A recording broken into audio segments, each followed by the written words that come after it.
electrónicos. ¿Qué tal? ¿Cómo andan? ¿Qué dicen? Muy pero muy buenas tardes. Aquí estamos comenzando que vuelvan las ideas en esta jornada de jueves, 4:20 de la tarde, marcharon las madres. Compartimos el testimonio de un nieto hermoso, ¿eh? El pibito, ahí pude ver algo en la pantalla, y también cruzando muy raudamente por Plaza de Mayo con su camiseta de Argentina, la azul, la que usó el Diego en Italia 90 y bueno, diciendo todo lo que dijo y cuánto significa eso, ¿no? Para la lucha de las madres de Plaza de Mayo. Bueno, aquí estamos arrancando que vuelvan. Vamos a meterle una apertura muy rápida para plantear un poquito la jornada, para plantear un poquito la tarde, porque y media tenemos nota muy interesante respecto de lo que se viene en la CGT. Hola, ¿qué tal, no? Hola, perdido, ¿qué haces? Hola, ¿Cómo ¿qué tal? andás? ¿Qué Sí. desaparecida en acción está la CGT? Salud la barra. Hola, Luispa, ¿cómo estamos? Hola Pablo, compartíamos hace un ratito internamente un meme que decía, la foto del brócoli, Sí. ya hizo más que la CGT. ¿Es posta? Es pota el meme. Y bueno, Muy bueno. ayer el brócoli fue protagonista de los hechos en Lomas de Zamora. Sí, correcto. Claro. Y alguna piedra voló también. Sí, ¿eh? sí, también. Una también. piedra Pero voló. bueno, detengámonos en el brócoli. ¿Qué dice Néstor? ¿Cómo anda? ¿Qué tal? Buenas tardes, ¿cómo A- les va? Ayer creo que jubilados y jubiladas cantaban mientras marchaban, algo así, ahora no me lo acuerdo de memoria, pero algo así como, esta es la manera, que venga a ver la CGT cómo se hace, que los jubilados le muestran cómo se hace. Hola Gaby, ¿cómo estamos? Muy buenas tardes para todos. ¿Cómo va? Hay mate y es una buena noticia. Bueno, no sé, planteo algunos temas, porque insisto, nos vamos a meter en nota muy rápido. Está todo lo que dejó ayer el paso de la Libertad Avanza, de Javier Milei, por Lomas de Zamora, cosas que fuimos conociendo a lo largo de la jornada. Está el planteo del gobierno a través del vocero presidencial, leyendo un comunicado, aglutinando varios temas que evidentemente al gobierno le preocupan, otros, algunos buscapié, y sin contestar preguntas. El presidente Milei, que habló y se refirió al tema Coimas, bueno, entre varias otras cosas, me parece, ¿no? Y por ahí vamos armando un poquito la trama de estas últimas horas, que me parece que va bajando un poquito, se va, no sé si callando, pero va de alguna manera encontrando algo de calma previo a lo que venga. Me da esa sensación. Claro, sí, podríamos decir que hoy jueves es el día en el que el gobierno decidió hablar, ¿no? Tanto por Sí. Javier Milei, que se detuvo bastante en cada una de las cosas que vos enumeraste, no únicamente en los audios, sino también en lo de ayer de Lomas de Zamora. Claro, esa la tenía un poquito más fácil el gobierno nacional. Y también Manuel Adorni, Ujú. que con esas características hizo una no conferencia, porque fue al salón donde suele dar las conferencias, pero leyó un texto que creo que toda la lectura duró 10 minutos, si no me equivoco, y ahí enumeró varios temas que iremos repasando. Por lo que pasa es que el silencio era realmente Claro. muy fuerte, ¿no? En Pero ese- deben haberse puesto de acuerdo en ese silencio, en el marco de ese silencio, bueno, con qué salir, Ujú. cómo decirlo, qué plantear, qué no plantear Sí. y hacia dónde intentar dirigir, vamos a ver si les sale, pero hacia dónde intentar dirigir Pero la parece cosa. que ahí está el punto, ¿no? El gobierno tratando de retomar un poco la centralidad del relato, tratando de controlar un poco la escena. Creo que todo lo que se dijo después de lo que pasó en esa caravana allí en Lomas de Zamora también tuvo su intento, volver al todo contra los cucas, ellos son los que agreden, ellos son los violentos, y acá estamos resistiendo porque nosotros venimos a hacer lo que nadie hace y a sacar a la casta, y y no iba a ser fácil, etcétera, etcétera, que es parte de la palabra del propio presidente. Y respecto del tema Coimas, yo creo que hay una legitimación de los audios, me parece que esto ya está fuera de discusión. Ujú. Y el tema es una operación. Nada de eso es cierto, Así es. el Poder Judicial dirá. Y tratar de ver dónde pueden cortar con el menor daño posible. Aparece ahí muy fuerte el apellido Menem por todos lados, tratando de que se tabique ahí un poco la cosa. Vamos a ver qué ocurre. Y atención, ahora lo vamos a repasar, pero hay una nota en el diario La Nación, nota principal en este momento de Hugo Alconadamón, que evidentemente tuvo acceso al círculo más cercano de Diego Españolo, si no a él, no sé, quizá es una manera también de narrarlo, para no decir que efectivamente habló con él, pero si no con él, con alguien del círculo muy íntimo, porque es muy taxativo respecto de qué es lo que está pensando Españolo en este momento. Y básicamente lo que dice es, se está dirimiendo entre la desilusión de Milei y la furia. Y da a entender como que está navegando esas sensaciones para ver qué decisiones toma respecto de su propia defensa, de su propia posición. Ahora vamos a narrar algunos de los tramos porque también con la pluma de Hugo Alconadamón se vuelve muy interesante la lectura, ¿no? Casi como si fuera no ficción, una cosa por Sí, el bueno, estilo. pero muy llamador porque el comienzo es tiene miedo y se siente solo. Ese es el título de la nota. Ahí comienza, así empieza a desarrollar todo. Tiene miedo y se siente solo. Miedo y se siente solo. Bueno, ahí vamos a repasar un poquito, a ver qué novedades trae el tema.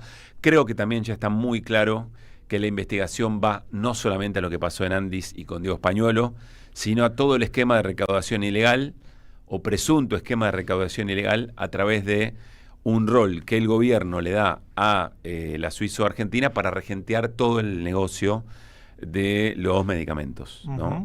Creo que ahí está puesto el tema y empiezan a aparecer otros organismos y la expectativa de que en otros organismos otras personas también hablen. Bueno, ahora nos vamos a detener efectivamente en eso. Después me parece que el gobierno, ayer la escena de Lomas dice bastante también, ¿no? Creo que, insisto, el gobierno trata de encontrar un protagonismo que va perdiendo, empieza a correr de atrás a los acontecimientos y creo que los empieza a correr de atrás en todo plano. En empieza a correr de atrás todo el tema económico, eso ya venía ocurriendo, y los puentes dinamitados con la política también. Sí, y empiezan a desarmarse también con el correr de las horas las distintas versiones que hablaban de, bueno, el kirchnerismo atacando la caravana de Javier Milei, tal cosa ya está clara que no ocurrió, más allá de que sí hubo gente que repudió, alguno que lanzó alguna piedra, como decíamos recién. De hecho, todavía hay un detenido, se llama Tiago Florentín, pero hay un detenido. En un principio se demoraron a 3 personas, en un primer momento, los 2 primeros fueron rápidamente liberados, queda un detenido que habría sido el que tiró la piedra. Sí. Y no es que detuvieron a 20 personas organizadas para ir a escrachar, a atacar al presidente Javier Milei, lo cual habla de un repudio genuino, de los vecinos de Loma de Zamora. Había madres de chicos discapacitados con sus carteles reclamándole al gobierno que las escuche, que atienda la situación, que atienda el problema en particular. Digo, son las cosas a las que se va a tener que enfrentar el gobierno en la medida en que siga ajustando. No únicamente discapacidad, en todas las áreas, ¿no? La foto de pasa la caravana y las manos se ven levantadas haciendo el 3. Sí. El 3, el 3 se convirtió emblemático quedó. Es el emblema, ¿no? Sí.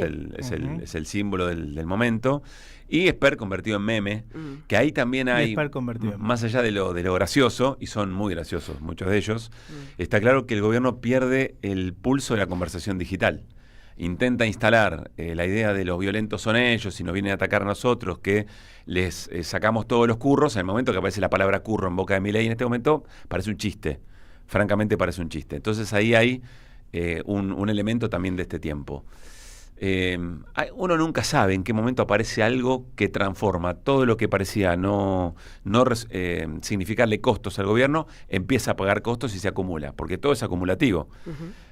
Sus maltratos, su crueldad, su violencia verbal, Libra, hasta Pallarols, ¿no? ¿Vieron? Eso es muy emblemático. Sí, lo de Pallarols. Vuelve a aparecer Pallarols, sí. el orfebre, que dice que le pedían no sé cuántos miles de dólares, y vuelve a aparecer, esto es muy gráficamente lo que venimos diciendo, reaparece desde el comienzo ese testimonio.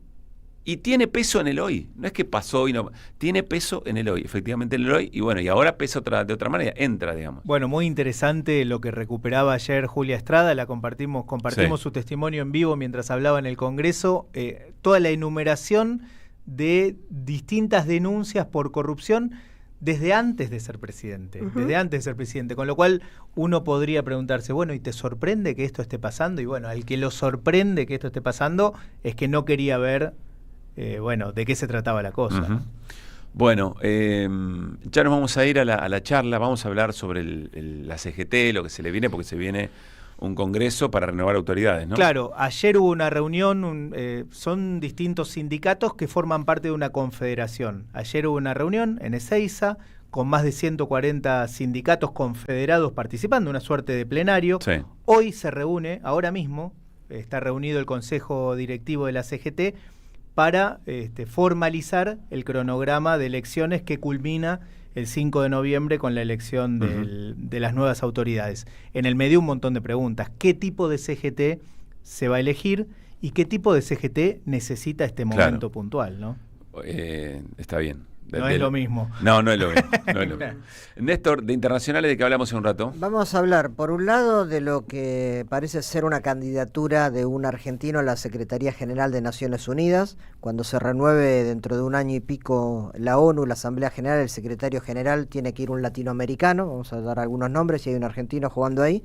Y si hay tiempo, también de la declaración, ya que estamos en la ONU, de quien fuera el líder de la ONU-DD, que es la Agencia contra el Delito y la Droga de las Naciones Unidas, y además fue ex vicesecretario general de la ONU, que desmiente completamente la propaganda antinarco venezolana que hace Estados Unidos. Da datos concretos de cómo no tiene nada que ver la denuncia de Estados Unidos sobre Venezuela y sobre Maduro en particular, y cómo la droga en realidad está concentrada en otros lados, y esto es una propaganda para atacar al gobierno de Venezuela. De arte, cultura y espectáculos, que Gaby en un Lucrecia ratito. Lucrecia Martel es la figura de la semana. Mañana presenta el documental sobre Javier Chocobar en Venecia, y además me acaba de llegar un libro que editó Futurock Libros, El cine de Lucrecia Martel. En un ratito hablamos de ella. Muy bien, bueno, ya vamos a la nota, separamos y vamos a la nota. Algo que me parece importante, nos vamos acordando en esta apertura un poco apurada, por el arranque un poco más demorado, de que vuelvan de hoy y la proximidad de la charla, pero Milei vuelve a insistir en el CICIP, en este encuentro también de empresarios, donde habló hace un rato nada más, vuelve a insistir que el 7 de septiembre para el gobierno es una elección de piso. Sí, el gobierno ya sabe, creo yo, o abre el paraguas para una elección que no le va a resultar muy favorable, la de este domingo no, la del otro, y que en realidad para el kirchnerismo es el techo, ¿no? Y que en realidad la elección es la de octubre.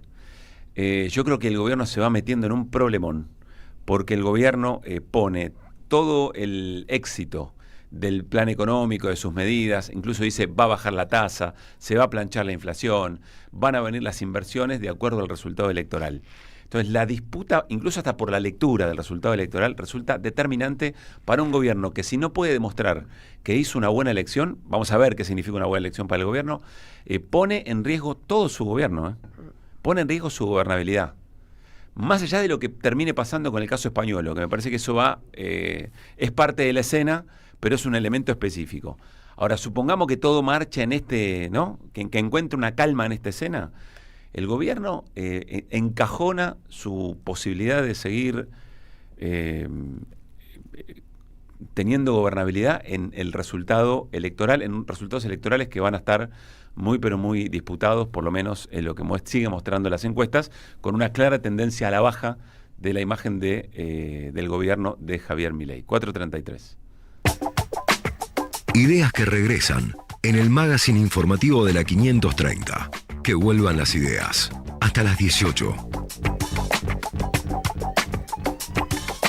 Saludamos a Héctor Amichetti. De tanto en tanto disfrutamos mucho conversar con él. Nos resulta muy desafiante, sobre todo cuando hablamos de la relación del momento y del movimiento obrero organizado. Es secretario general del Sindicato de la Federación Gráfica Bonaerense e integrante de la Corriente Federal de los Trabajadores dentro de la CGT, lo que suele denominarse un sector de la CGT más combativa o combativa, llanamente, ¿no? Héctor, Pablo Caruso, Gaby Radiche, Néstor Restivo y Luis Paginiger, saludamos. ¿Cómo estás? Hola Pablo, compañeros, ¿cómo están ahí? Gracias, Héctor. A ver, ¿cómo definís el momento de definiciones de autoridades que entra la CGT? Parece ser algo más que definición de autoridades. ¿Y con qué perspectivas en relación con el momento de la política argentina, Héctor?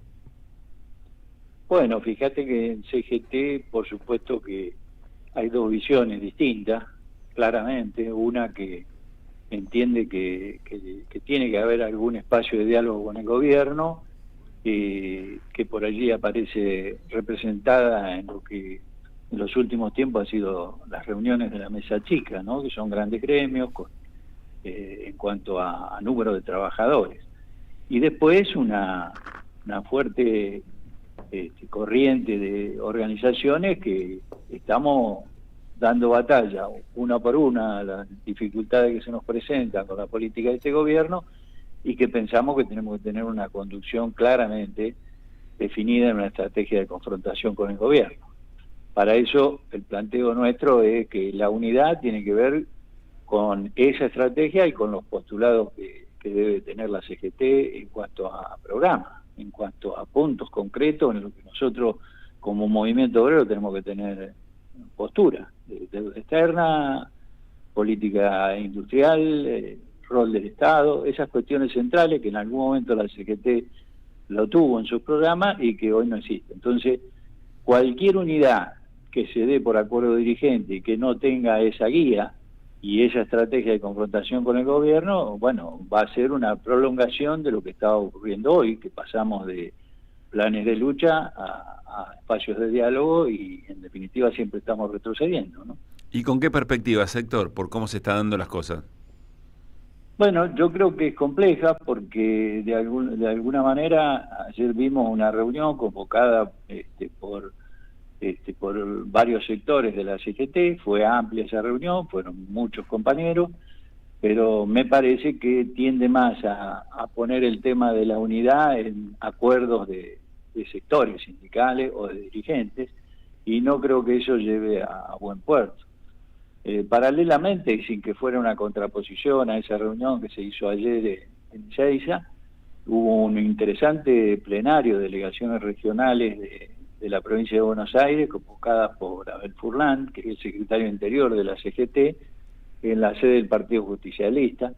Yo participé allí y había más de 300 compañeros de todas las localidades de la provincia de Buenos Aires, todos representativos de sindicatos de CGT, y fue muy interesante porque de alguna manera fue un plenario abierto, con mucha opinión de los compañeros y compañeras, y aparte del compromiso concreto de todas las organizaciones con la próxima coyuntura electoral, septiembre y octubre, hubo una definición muy clara con respecto a qué CGT necesitamos, una CGT con un programa y una CGT con una estrategia de confrontación, mucha claridad con respecto a que no sirve a los trabajadores eso de sentarse periódicamente con el gobierno en el marco del Pacto de Mayo, ¿no? Es decir, evidentemente hoy está muy clara el modelo de gobierno, y que implica no solo destrucción de la industria nacional, desintegración nacional, te diría yo, por la política que lleva adelante desde financiar a las provincias y entregar los recursos naturales a través del RIGI, sino que directamente las organizaciones sindicales terminan siendo un obstáculo para ese plan. Entonces hay que debilitarlas, no hay que homologar los acuerdos paritarios, hay que mantener el salario bien bajo para ese modelo de reprimarización de la economía, y evidentemente si es imposible cualquier tipo de diálogo con un gobierno que enarbole este proyecto, ¿no? ¿Qué tal, Héctor? Luis Pablo Giniger te saluda. Quiero preguntarte en relación sobre todo esto último que decís, porque me parece que la pregunta del millón pasa más o menos por ahí, y es si los trabajadores y trabajadoras se pueden bancar una conducción dialoguista como la que vos haces referencia, que está sonando, ¿no? Por lo menos de parte de algunos gremios. ¿Se bancan los laburantes otra conducción dialoguista? Yo creo que el problema es que no se la bancan, pero la preocupación es que cuando tenemos ese tipo de metodología sindical dialoguista, hay un mayor alejamiento de los trabajadores de las organizaciones sindicales, porque no ven precisamente a las centrales obreras, o en particular a los sindicatos que lo representan, en la postura que les resuelva sus problemas, o por lo menos que dé batalla para defender sus intereses. Entonces, digamos que se estimula la no participación de alguna manera. Exacto. Es parecido a lo que pasa en la política también, ¿no? Cuando no hay una expectativa, una esperanza a través del planteo político, hay una especie de descreimiento, digamos, que hace que haya menos participación. Por eso nosotros insistimos mucho y quisiéramos que la CGT tomara ese camino, porque individualmente todas las organizaciones sindicales están siendo golpeadas y los conflictos encarados individualmente, sin una estrategia general del movimiento obrero, todos van a la derrota. Esto lo estamos viviendo en todos los gremios, por más buena voluntad que tengamos, con la destrucción que están haciendo, por dar un ejemplo, en la industria, como la destrucción del Estado, es imposible ganar una batalla sector por sector. Esto hay que plantearlo en términos de unidad, de estrategia unificada y a su vez de convocatoria, como fue en otros tiempos, de la clase trabajadora a los distintos sectores sociales, porque en definitiva esto está golpeando a la inmensa mayoría del pueblo argentino, ¿no? Héctor, vuelve a aparecer, en este caso, cuando estamos hablando del modo de lucha de los sindicatos, de las centrales sindicales, vuelve a aparecer lo mismo que aparece en la política partidaria, no es casual, ¿no? Que es la disyuntiva entre profundidad de un proyecto, el grado de combatividad, eventualmente, si es que lo que gobierna es lo opuesto, y el valor de la unidad. ¿Cuál es la síntesis perfecta de eso? ¿Cómo se sabe en cada tiempo cuál es la síntesis? Porque al mismo tiempo, para ser efectivo en las luchas, para frenar el deterioro de un gobierno de estas características, se tienen que construir mayorías, si no, terminan siendo testimoniales, pero al mismo tiempo, esas mayorías a veces parecen demasiado contemplativas sobre los momentos. ¿Cómo se construye ese equilibrio, si es que hay? Bueno, yo creo que lo complejo es cuando ha habido una experiencia en el gobierno que después redunda en una derrota como la que hemos sufrido a partir de diciembre de 2023, y por supuesto todo el trabajo que se hace desde ese modelo opuesto a los intereses de la mayoría del pueblo, cómo se hace para que el pueblo permanezca dividido, fragmentado, una buena parte inclusive ante el fracaso anterior, con la esperanza de que esto pueda darles alguna salida. Esa esperanza se estira lo más posible, en la medida en que nosotros no encontremos, y en esto hablo desde el movimiento obrero sindicalizado, porque tiene un grado de organización que no podemos despreciar, es importante. Ahora, ese movimiento obrero organizado tiene que contemplar a través de sus planteos, sus programas, su estrategia, a la otra parte del movimiento trabajador, que está en la precarización, en la informalidad, que no tiene derechos laborales, que hay muchas aspectos del programa que levanta el movimiento sindical, no le llega a ese sector porque no tiene convenios, no tiene obras sociales, no tiene, digamos, los derechos básicos. Bueno, hay que involucrar, esto es estrategia de unidad, es decir, defender objetivos que nos involucren a todos, es decir, en el tema del trabajo, plantear, no quedarnos en la resignación de que Argentina no puede ser un país de desarrollo industrial, porque realmente podemos ser, tenemos todas las oportunidades, tenemos un país que ofrece, digamos, todas las ventajas por donde se lo mire, en todo el territorio. Bueno, eso tiene que ser la base de unidad, de intereses de todos los sectores para recrear la esperanza, porque ese es el camino que tenemos que recorrer en este momento, no solo tratar de que con los vaivenes que hemos tenido en lo político, a veces que uno ve que prioriza la crisis política, está más fuerte el internismo que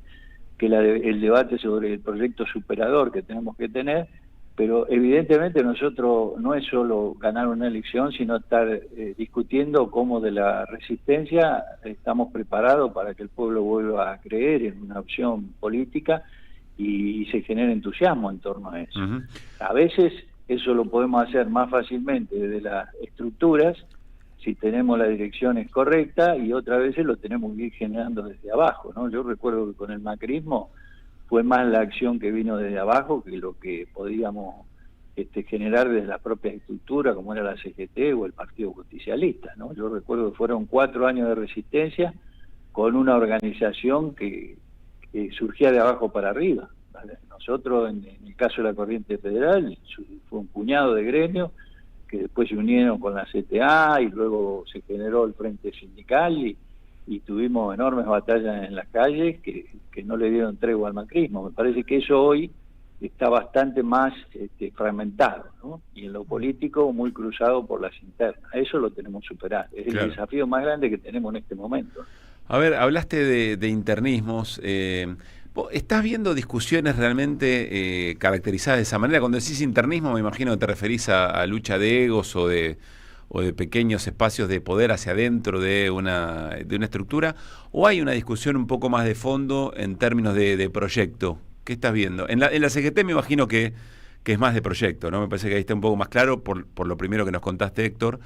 Pero en la política, ¿qué estás viendo? A veces me preocupa un poco que si cuando repetimos tanto que son internismos por egos o por nombres o por lugares, no nos estamos perdiendo quizá alguna parte de otra discusión que sea un poco más profunda. Quizá no.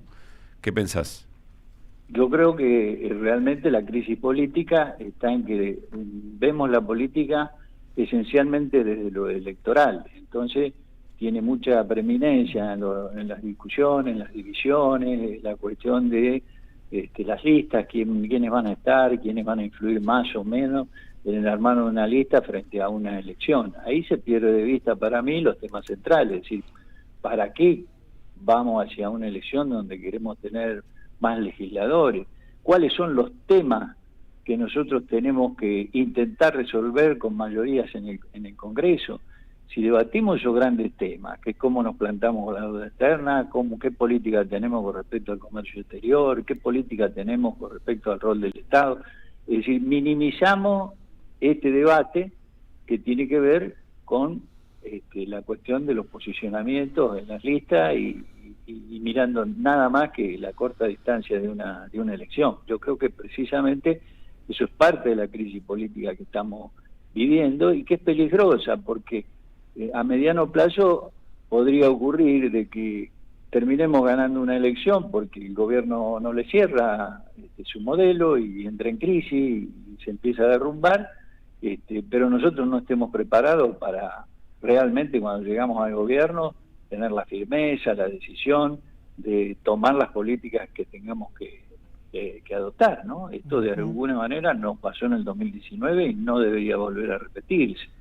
Por eso superar la crisis implica poner en el centro de la discusión y el debate del movimiento nacional, tanto de la clase trabajadora como del movimiento político, es discutir esos grandes temas que realmente son los que tenemos que estar de acuerdo y tenemos que generar expectativa en el pueblo de que podemos encararlo con éxito, ¿no? Ahora, para eso, Héctor, pareciera imprescindible contar con organizaciones políticas fuertes, políticas y sindicales también, y sociales, por supuesto, organizaciones que disputen, que debatan, fuertes, ¿no? Que tengan inserción en los distintos sectores populares. Y eso me parece que se ha achicado mucho, estamos bastante lejos de eso.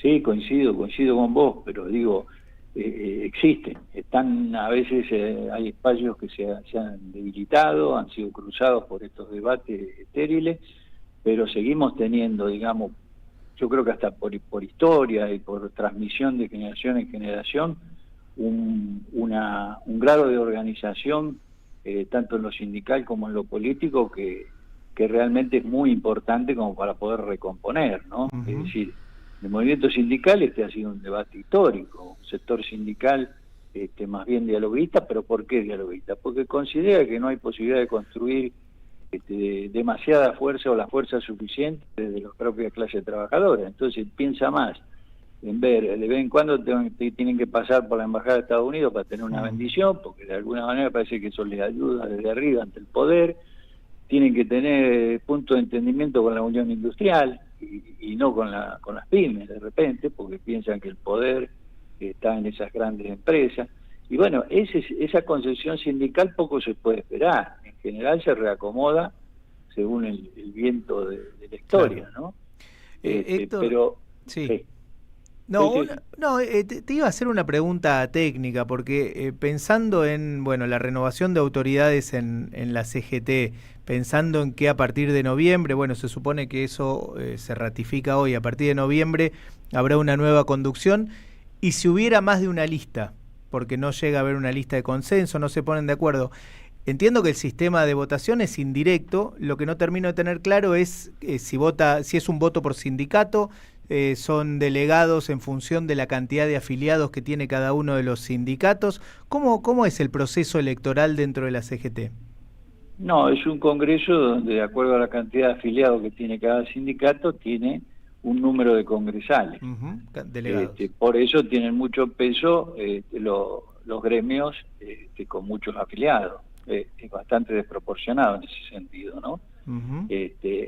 Y en general ese es el riesgo que siempre se tiene, que esos dirigentes o los dirigentes de esos grandes gremios tiendan más a ponerse de acuerdo entre ellos porque saben que después tienen mayoría de congresales. Claro. Y la imponen en ese congreso, ¿no?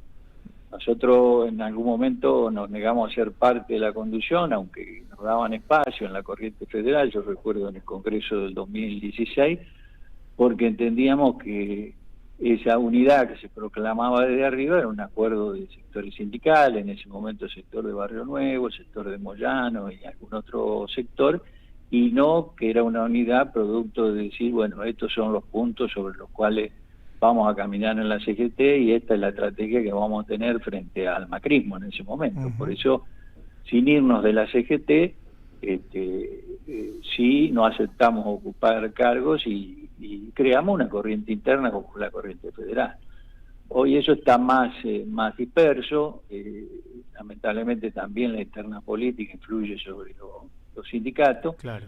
Pero me parece que de aquí a noviembre viene un debate profundo en esa dirección. Héctor, te hago una última pregunta. Hace unas semanas charlamos con Luis Campos, uno de los investigadores de la CTA Autónoma, y frente al momento creo que era... había salido un número, si no me equivoco, vinculado a la ocupación, etcétera. Sí, y él nos preguntamos por el trabajo. Le preguntamos reflexionando sobre el mundo del trabajo, y nos deja una reflexión que nos dejó un poco pensando. Lo voy a traducir en pregunta. ¿Vos crees que el movimiento sindical tiene que ir a buscar la formalización? ¿O crees que tiene que aceptar que es otro momento de la estructura productiva, que las cosas cambiaron, que hay cierto tipo o ciertos grados de reformas laborales que tiene que impulsar el propio movimiento sindical para que no le impulse eventualmente la derecha, sectores más vinculados al poder económico, y convivir con niveles muy altos de informalidad? No, yo estoy absolutamente convencido que en Argentina la formalidad es algo natural, se tiene que dar porque inclusive tenemos poca población en función de lo que sería un desarrollo pleno de la economía de nuestro país. Me parece como que por eso, insisto, el movimiento obrero no debe quedarse centrado en la discusión de una reforma laboral, porque la única reforma laboral que podría discutir el movimiento sindical es aquella que en función del avance tecnológico recorte la jornada de trabajo, es decir, reformas laborales progresivas, y me parece que acá antes que eso hay que discutir temas que no pasan por reforma laboral, por ejemplo una reforma tributaria, en donde nosotros tenemos que alentar el desarrollo productivo en Argentina y no quitando derechos o aportes que hacen a la seguridad social. Esos grandes debates nos tendrían que llevar a diseñar una Argentina en donde no solo, digamos, la formalidad tiene que ser una cosa natural, sino que el desarrollo pleno, como para que tengamos plena ocupación, se puede dar. Tenemos que estar convencidos de eso, porque si partimos de la resignación de que por la tecnología, más la aceptación que determinado desarrollo estamos limitados, bueno, indudablemente vamos a caer en la discusión que nos propone este proyecto de gobierno, que es que los trabajadores que están en la informalidad es por culpa de los que tienen derechos, regulaciones laborales o protección. Parece que hay que salir por encima de ese debate real que nos plantea el gobierno. Héctor, un abrazo grande, siempre interesante escucharte. Gracias a usted, un abrazo enorme. Héctor Amichetti, secretario general de la Federación Gráfica Bonaerense, es parte de la corriente federal de los trabajadores dentro de la CGT. Recordamos, Luispa, se vienen momentos de definiciones, ¿no? Así es, en este mismo instante el Consejo Directivo está ratificando o discutiendo el modelo, el cronograma electoral, que tendrá varias instancias. Hay que reunir regionalmente a cada una de las regionales, perdón la redundancia. Se tienen que ir reuniendo, tomando decisiones. Hay que definir el tema de los delegados. y el 5 de noviembre sería la elección general. Y allí, para resumir muy a grandes rasgos, lo que nos contaba Héctor Amichetti, hay dos grandes postulaciones, todavía muy en el aire. Una postula volver a insistir con un triunvirato que represente a distintos sectores dentro de la CGT. Esta postura es bastante más dialoguista, sigue con la idea de que tiene sentido ir sentándose con el gobierno a discutir, a ver si se puede lograr algún tipo de conquista, conceder algo para lograr otra cosa. Esta idea ratificaría lo del triunvirato, y hay otra postura mucho más combativa que dice es momento de confrontar con el gobierno, ya quedó claro que en negociar no se puede negociar nada y que el gobierno no te quiere tampoco dar ninguna concesión. El candidato que más suena, aunque hay varios nombres, pero el candidato que más suena para esta última opción es Abel Furlan, el secretario general de la UOM. AM 530. Somos Radio. Ya sabés que este 7 de septiembre se vota en la provincia. Ahora es importante que consultes dónde votás. Ingresá en padrón.gba.gov.ar, carga tus datos y listo. Elecciones bonaerenses. Gobierno de la Provincia de Buenos Aires. Saverio el Cruel, el clásico de Roberto Arlt, se presenta en su segunda temporada con dirección de Gabriela Villalonga. La crueldad, la violencia y la farsa en el seno de las clases dominantes bajo la mirada ácida del autor que cobra vigencia en estos tiempos de tecnocapitalismo brutal. Un material necesario para reflexionar sin perder el humor sobre quién es realmente el cruel en un presente individualista y precarizado. Saverio el Cruel, todos los domingos a las 17 en el mítico Teatro Payró, San Martín 766, Ciudad de Buenos Aires. Alimentos cooperativos. Producción y comercialización de productos cooperativos y de agricultura familiar. Envíos a todo el país. Por pedido, envía tu mensaje al 11 34 31 2928. Seguinos en Instagram como @alimentos cooperativos. Novedades en Ediciones Continente. FMI, la trama oculta de la deuda, impunidad y poder de Alejandro Olmos Gaona. El acuerdo de Javier Milei expone una larga lista de sometimientos a las pretensiones del Fondo Monetario Internacional, del que existe un total desconocimiento sobre su estructura normativa. Un libro que pone en evidencia todo lo que no se sabe. Ediciones Continente. Editamos futuro con memoria. Ingresá a nuestro sitio www.edicontinente.com.ar o a nuestro Instagram @edicontinente. Súmate a la experiencia Pulqui Bar. Ciclo de cine y peronismo en el Pulqui Bar.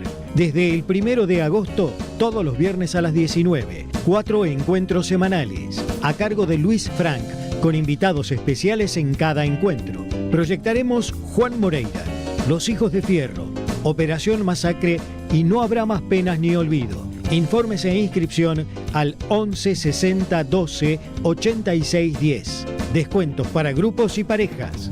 El Pulqui Bar, punto de encuentro en el corazón de la ciudad de Buenos Aires. Entre Ríos 484. Las cooperativas construyen un mundo mejor. Seguí a la Cámara de Diputados de la Provincia de Buenos Aires a través de sus redes sociales y entérate de todas las actividades legislativas. En Instagram y Facebook como @diputadosBA y en Twitter como HCDiputadosBA. Daniel Tonietti está en AM 530. Está con nosotros el senador nacional y presidente del Partido Justicialista de la ciudad de Buenos Aires. Y me parece que si algo garantiza esta fuerza patria de los candidatos que integramos la lista es la coherencia y la certeza de que de estos ninguno se vende. Acá no hay Quaiders, no hay Scioli, no hay nada raro. En la ciudad de Buenos Aires todos los candidatos y las candidatas son gente probada, que tienen una línea de conducta, una coherencia política, que eso a la gente es muy importante ofrecerle en esta etapa donde nos quieren hacer creer que es todo lo mismo, que los políticos son todos iguales. A las 10, siempre soy en AM 530. Construimos comunidad. Buscamos la verdad siempre. ¡Wow! ¿Cómo dices cuenta DNI? ¡Wow! ¿Que ahora tienes plazo fijo? ¡Wow! ¿Y que tienes una tasa especial? ¡Wow! Y eso hace que tu dinero crezca. ¡Wow! Y crezca. ¡Wow! Y crezca. ¡Wow! Pará, ese último wow no entendí. ¡Wow! Ah, que crece. Cuenta DNI. Tu plazo fijo de Banco Provincia es realmente wow. ¡Wow! En 2025 venía a los talleres de Lecuni. Música, actuación, coro, tangos, cuentos, teatro, percusión y mucho más para compartir en familia. Acordate, en 2025 los talleres de Lecuni te están esperando. Informes e inscripción, informes.ecuni@gmail.com y seguinos en Facebook, Espacio Cultural Nuestros Hijos, y en Instagram, @ecuni.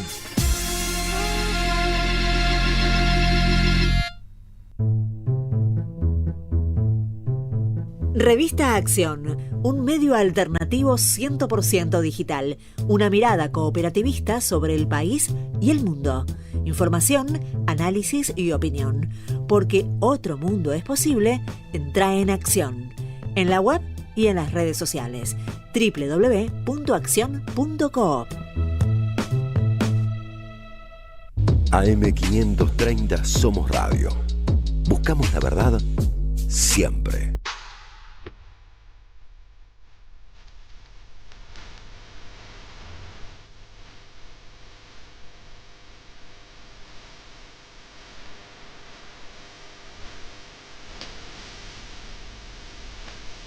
Ya no pasa el tiempo, al menos para mí.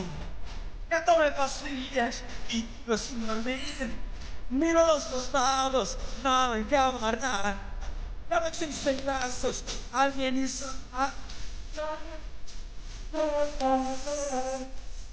Todos los enfermos y todo aquel lugar. Todas las estrellas y toda la verdad. Cada movimiento del sol en la pared. Me vuelve viejo y te hace llorar. 'Hay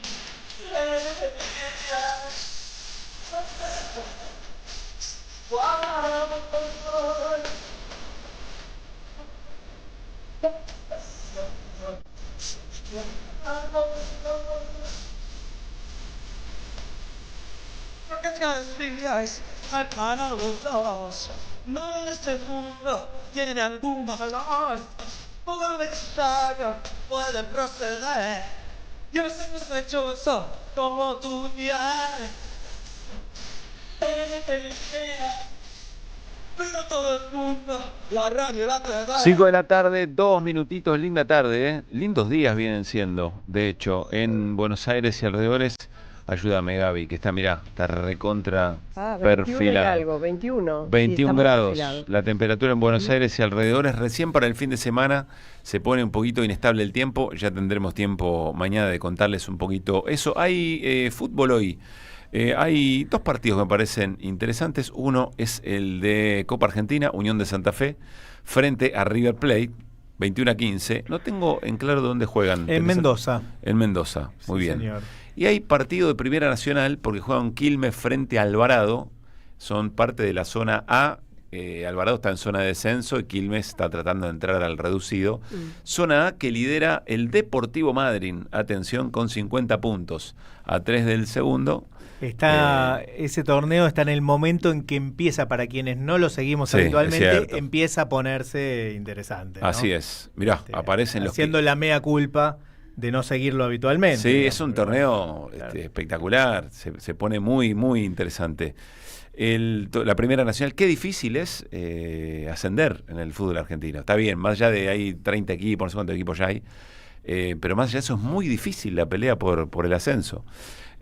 Bueno, y empiezan a aparecer los hinchas de Quilmes, mirá, ahí, al toque, tienen como, parecía que estaban como con el pulgar en el WhatsApp. Abrazo grande para Pablo Torres. Bueno, saben que todo lo que necesitas para equipar tu casa lo encontrás en Proveedor Hogar y Dogil Hogar, y que estamos de sorteos. Es el sorteo debut, estamos hablando de una hidrolavadora y también una aspiradora, es un super combo. Se va a sortear el próximo lunes 1 de septiembre. Para participar, ¿qué hay que hacer? Ya lo saben, pero se los repito. Tienen que mandar mensaje al 11 44 15 20 40 11 44 15 20 40 con nombre completo. Por ejemplo, Néstor Adrián Restivo. No podemos participar nosotros. ¿Por qué? Y no queda bien. No, tenés razón. Pero es el ejemplo del nombre completo. Como ejemplo está bien. Muy bien. Está bien, pero no lo vamos a hacer. Sería, ya sabemos, ¿no? Gabriela Verónica Radiche, Néstor Adrián Restivo, Pablo Fernando Caruso, y a quien podría preguntarle a Luispa, ¿y tu segundo nombre cuál es? Claro, no, yo no tengo segundo nombre. Es Blo. No tengo. Sí, es Blo. Blo. Es Blo, muy bien. Bueno, nombre completo, 3 últimos números del DNI, mención a la 530 y seguirnos en nuestras redes, @somosradio AM 530. Este lunes se va a dar a conocer el ganador o la ganadora. Empiezan a participar del sorteo al mensaje 11 44 15 25 40 y comienzan a participar ya inmediatamente. Proveedor Hogar, te acercamos la oportunidad de equipar tu casa al precio más bajo. Trabajamos para estar cerca tuyo. Se nos viene a las 5:05 de la tarde la columna de Gabriela Radiche. Bueno, cuento yo entonces. Cuente. Hace algunos años Lucrecia Martel fue convidada a presidir el jurado del Festival de Cine de Venecia y el presidente del festival la dio a conocer, la presentó como la más importante cineasta de América Latina. Digo, para poner en contexto lo que es, por si alguien no supiera, el valor enorme que tiene el cine y la figura de Lucrecia Martel en el cine del mundo, con sus películas emblemáticas, ¿no? Estamos hablando de La Ciénaga, por sobre todas las cosas, de La Niña Santa, de La Mujer sin Cabeza, y ahora con un largometraje documental que hace muchos años, muchos más que los que hace que fue presidenta del Festival de Venecia, tomó una idea vinculada a la observación y a la historia, y tiene un punto de partida que es el asesinato de Javier Chocobar, un comunero que fue asesinado por un terrateniente que decía que era el dueño de las tierras y que está filmado, está registrado, se le arrebata la vida en una discusión ridícula donde el tipo avanza por sobre los comuneros que están ahí defendiendo la tierra, ¿no? La tierra que les corresponde. Bueno, el punto de partida que toma Lucrecia, que dice, yo no soy vocera de, esto lo dijo por ejemplo en Locarno, cuando hace algunos años ya presentó el proyecto, el Work in Progress, de lo que iba a ser, muchos años le tomó, más de 10, el documental sobre Chocobar, decía que ella no es vocera de la comunidad, pero que claramente simpatiza con la comunidad. Puesto esto en contexto, lo que viene a contar Lucrecia es qué nos pasa cuando observamos la realidad y da la sensación de que nos pasa de largo. Ella hace hincapié en esto. Ella había visto el video. Dice, ¿cómo fue que pasó?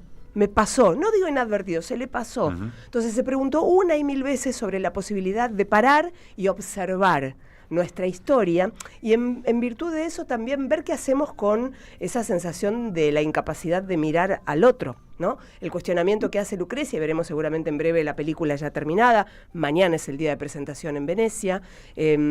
Lucrecia, sobre lo que trabajó por sobre todas las cosas, es sobre esa posibilidad de parar y mirar al otro, y también sobre la concepción de la justicia desde la sociedad blanca, que ella la encuentra muy violenta. De hecho, y ahí completo un poco con esto, digo que mañana es un día muy importante porque esta mujer va a estar representando el cine argentino en uno de los festivales más importantes del mundo, Venecia. Están todos, los de Hollywood, todas las caras que quiera, Julia Roberts, Emma Stone, todos, George Clooney. Y está Lucrecia Martel, este emblema del cine argentino y latinoamericano, para presentar un documental sobre los abusos de poder en nuestra tierra. Nuestra tierra se llama el trabajo, y lo quería completar con este libro que recibí, que es una publicación de Futurock Ediciones, que se llama El cine de Lucrecia Martel. Y es un trabajo fabuloso de compilación que hicieron Natalia Cristofoletti Barreña, Julia Kratge y Paul Merchant, que incluye distintas miradas de ensayos que hicieron sobre la obra de Lucrecia. De hecho, en un momento comienza alguien diciendo como el cine de Lucrecia, el cine de Martel es un acto de pensar. Y acá se empata con esto que va a presentar mañana en Venecia, porque es el acto de pensar y de observar nuestra historia. En el libro de Futurock aparece una entrevista a Lucrecia, y cito solo un par de párrafos en los cuales le preguntan sobre esto, ¿no? Sobre el documental de Chocobar. En nuestra historia, en la historia argentina, dice Lucrecia Martel, y por supuesto también en la de otros países, hay una idea que funciona de un modo increíble. Me refiero a la idea de sometimiento. Si pudiéramos parar y pensar en esa reflexión que propone, es muy poderosa la idea, y sobre todo para completarlo con esas imágenes que las vimos, más o menos todos. El juicio fue televisado, el asesinato fue en el 2009, el juicio fue en el 2018, los condenaron, 2 años después no hubo sentencia firme, salieron.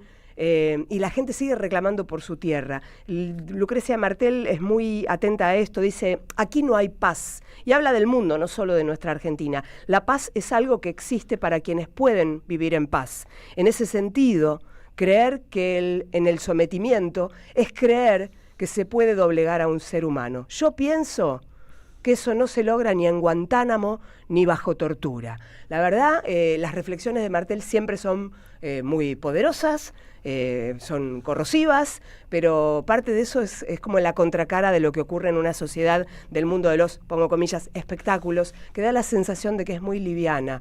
Me gusta mucho cuando hay tanto coraje y tanta posición bien tomada en el mundo. Mañana Lucrecia Martel presenta cine argentino en Venecia. El mundo va a hablar de ella.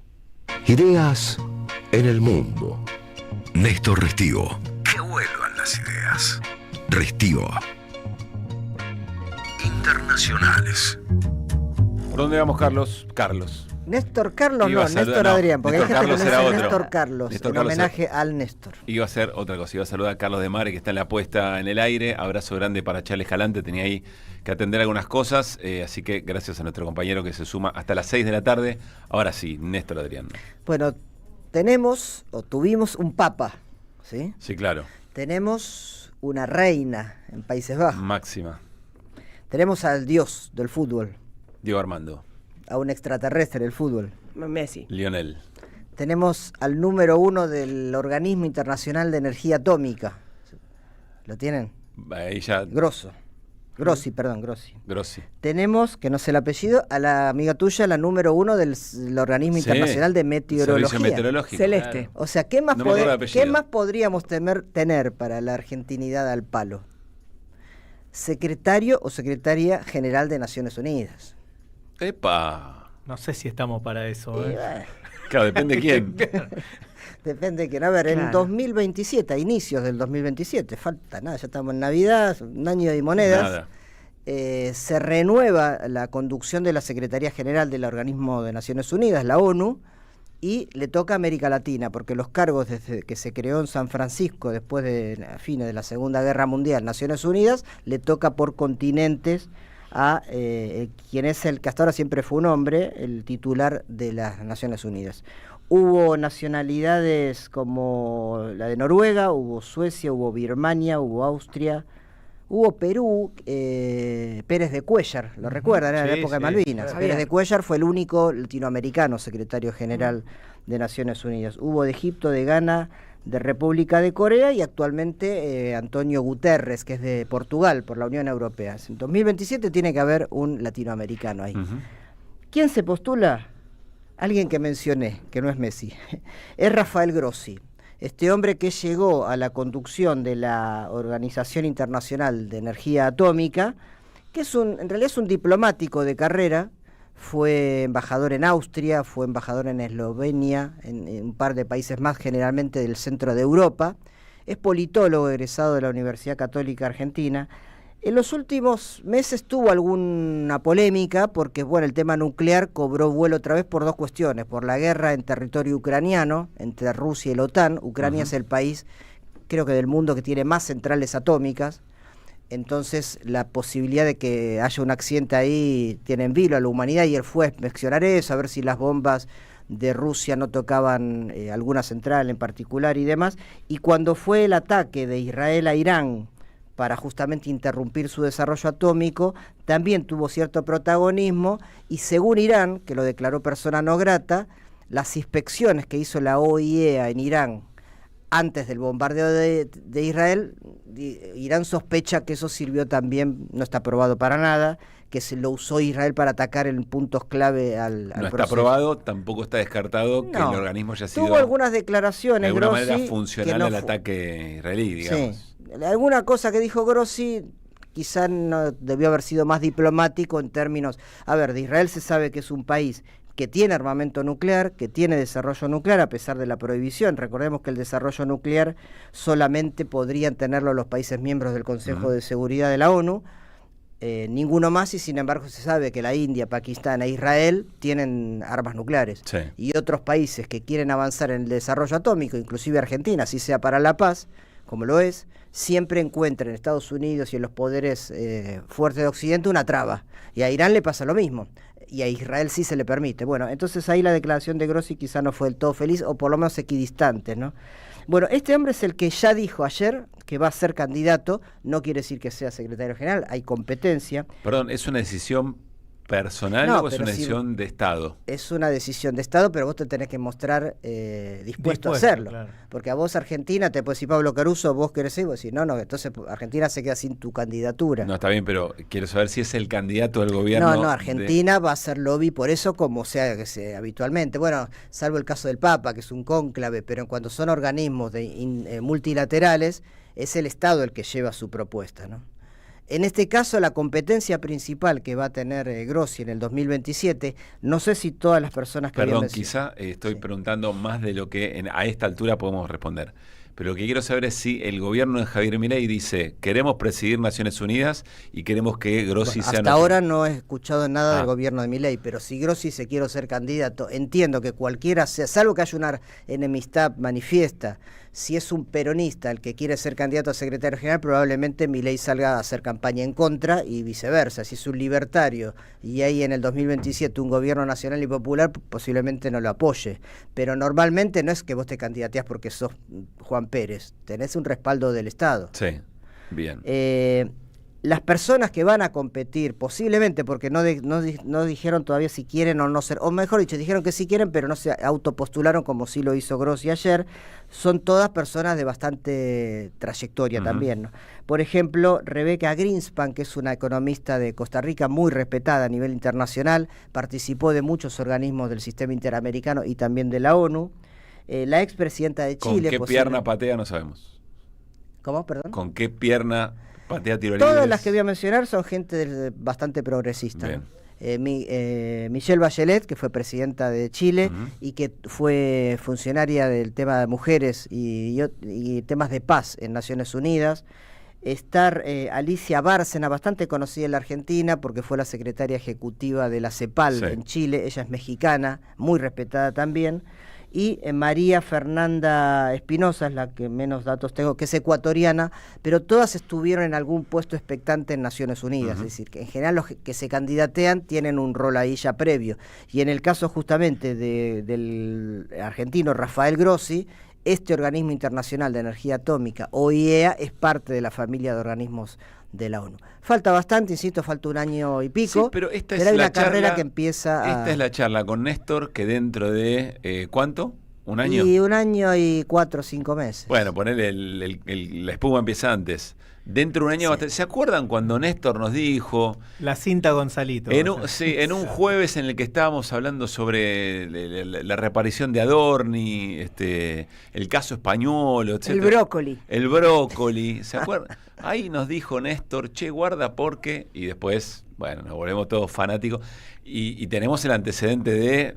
Hay que ver el hombre y su circunstancia, porque puede tener ciertos antecedentes o cierto perfil, y después cuando llegan a determinados lugares, ¿no? Sí. Caso Bergoglio, aunque lo conocen, dicen que era previsible después lo que hizo, pero en general para la gran parte de la opinión pública, la transformación con su papado. Tiendo a pensar que en la circunstancia actual y en el escenario de luchas que hay en el mundo, el tema de la condición de mujer va a pesar, y estaría bueno además que fuese una secretaria general mujer, pero habrá que ver. Pero bueno, Argentina va a tener un candidato porque ya dijo que lo va a hacer, hay que ver hasta dónde llega. Después estas cosas generalmente terminan en dos que pelean y buscan votos uno de un lado, otro del otro. Como cónclave. Claro. Cónclave, sí. No, si pesara positivamente para el cargo que sea un especialista en energía nuclear, No sé si era una buena noticia, digamos, ¿no? Sí, bueno, él es un diplomático, como dije, su nombre de carrera. Bueno, pero bueno, pero alguien que entiende la materia no estaría mal, ¿no? Claro, pero por eso digo, si eso le suma muchos puntos, es porque la cosa está posiblemente está en una zona de riesgo. Claro. Bueno, gracias, Néstor. De nada. Que vuelvan las ideas. Hasta las 18. Dinámica e información. Regreso informativo. Que vuelvan las ideas.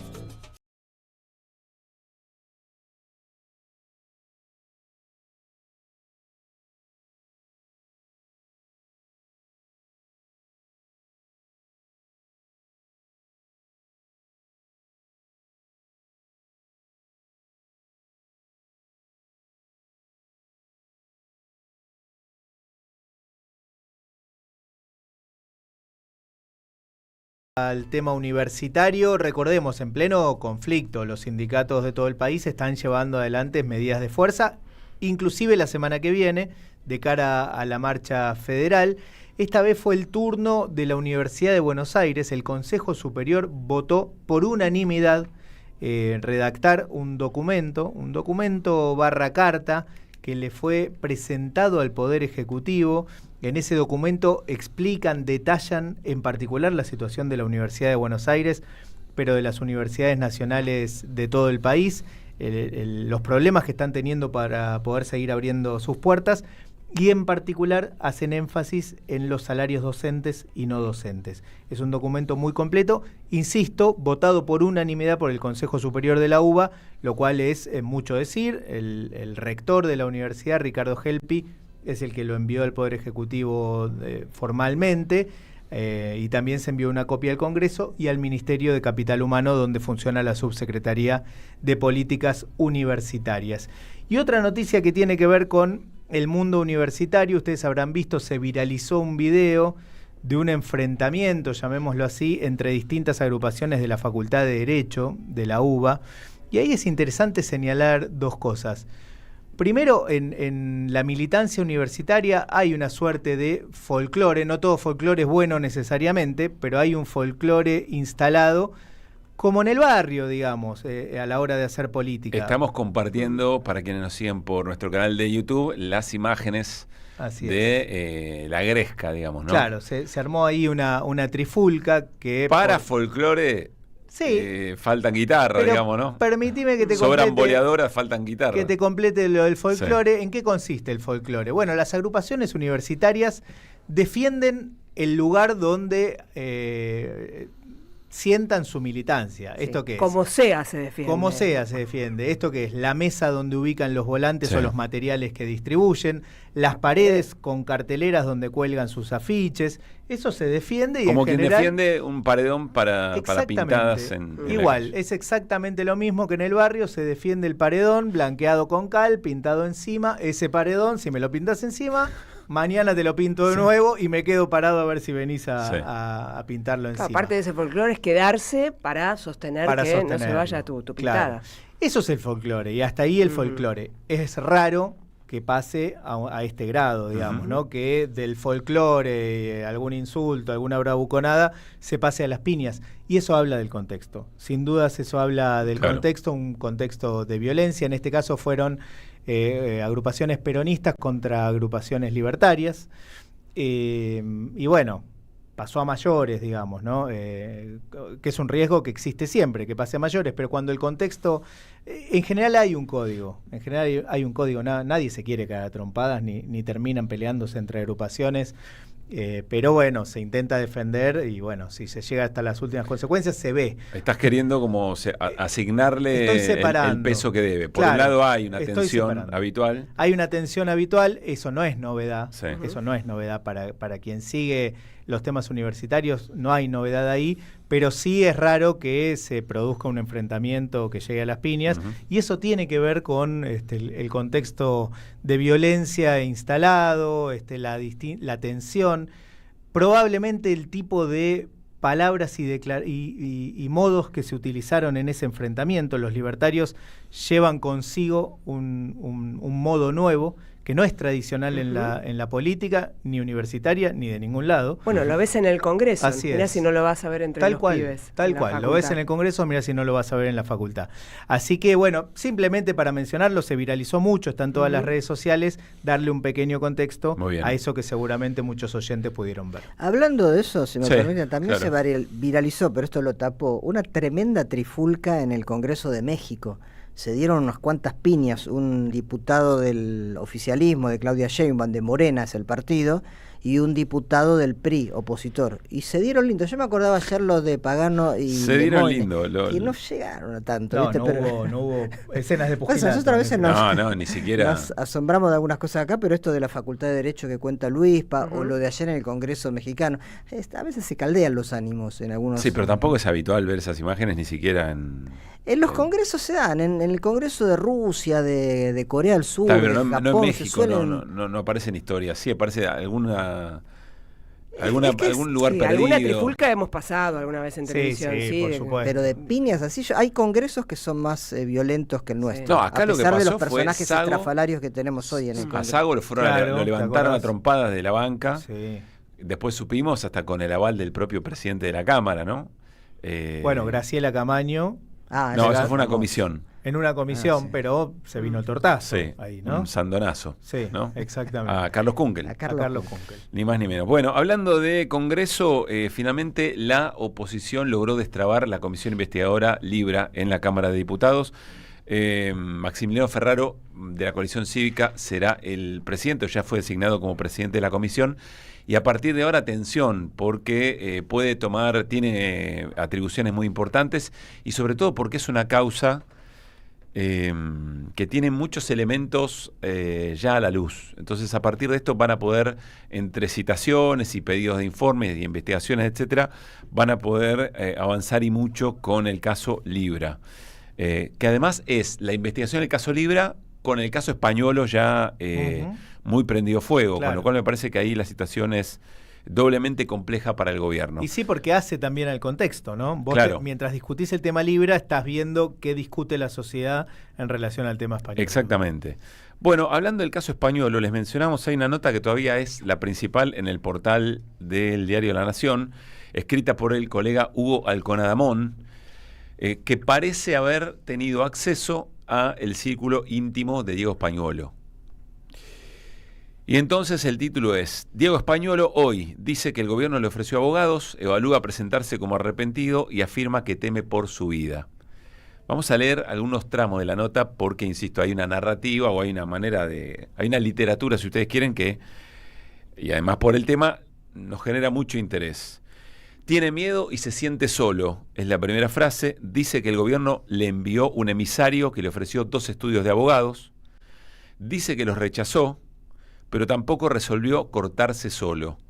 Oscila entre la furia, la tristeza y la decepción, en especial con Javier Milei, con su hermana Karina y con los Menem, y también con Sandra Peto Velo. Y les cuenta a sus amigos que él hizo lo correcto y que le tendieron una cama, pero que aún así cosechó el destrato de la Casa Rosada. Ahora Diego Orlando Españolo medita los pasos a seguir, cuenta Hugo Alconadamón en esta nota en el diario de La Nación. El saliente titular de la Agencia Nacional de Discapacidad calla y espera, rechaza los llamados de la prensa mientras un puñado de amigos lo contiene y escucha. Él les cuenta que solo quería limpiar el área, anular las pensiones mal otorgadas y volver al sector privado con la frente en alto, ya fuera para reabrir su estudio jurídico o escuchar ofertas laborales. Un horizonte, en suma, que la semana pasada se trastocó por completo. Está claro que parece Hugo Alconadamón, insisto, haber logrado contactar y conversar con gente del círculo íntimo de Españolo que conversa con él por estas horas. Está visto también que Españolo no solamente fue a separar aquellas pensiones mal otorgadas, ¿no? De alguna manera, los audios, me parece a mí a esta altura ya validados, hasta por el propio gobierno, muestran que Españolo no ahorró en crueldades y en injusticias respecto de las personas con algún grado de discapacidad a la hora de ver cómo alcanzaba la meta que le habían puesto de ajuste para las pensiones en el área.